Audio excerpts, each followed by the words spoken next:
ভাই মোবাইলে ছবি না তুলি খানা খাইতেছে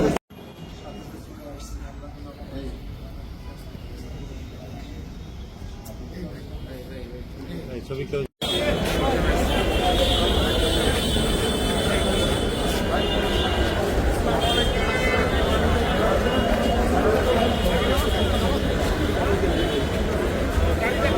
সাংবাদিক ছিল তো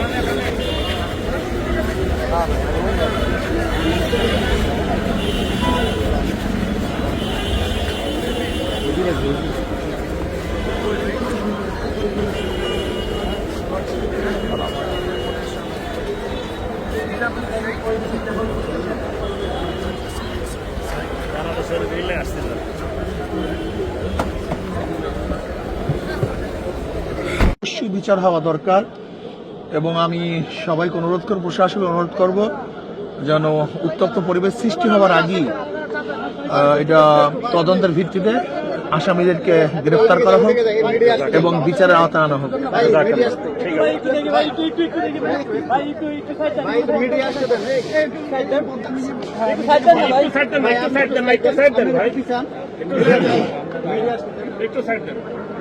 আপনাকে বলবেন যে টঙ্গীর ময়দানে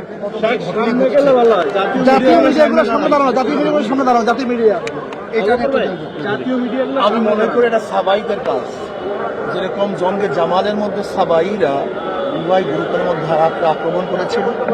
আমি মনে করি এটা সাবাইদের কাজ, যারা দোষী সঠিক তদন্তের ভিত্তিতে, নিরপেক্ষ তদন্তের ভিত্তিতে আসামিদের গ্রেফতার করা হোক এবং তাদেরকে বিচারের আওতায় আনা হোক, এটা আমি দাবি করি।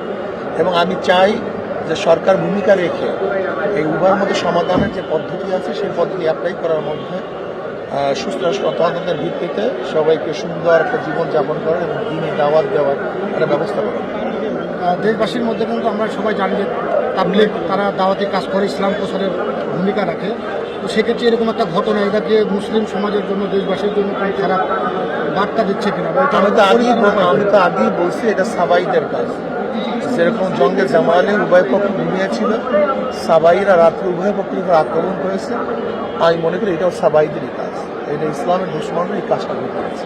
এক্ষেত্রে করণীয় কি? করণীয় এটা সুস্থ তদন্তের ভিত্তিতে যারা দোষী তাদেরকে গ্রেফতার করতে হবে, বিচারের আওতায় আনতে হবে এবং সমাধান করতে হবে।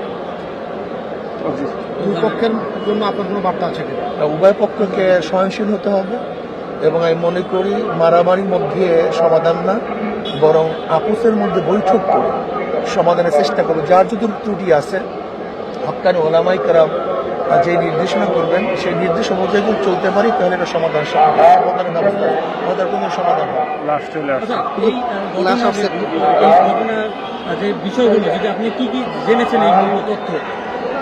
এখন তো আর খুব বেশি তথ্য জানার মতো এখন পরিবেশ ভালো না, এখানে সবাই মর্মাহত দুঃখিত এবং সবাই খুবই মর্মাহত এবং নির্মম মর্মাহত অবস্থায় আছে। এই অবস্থায় আসলে ক্রিয়া পদক্ষেপ করা সম্ভব হয় না।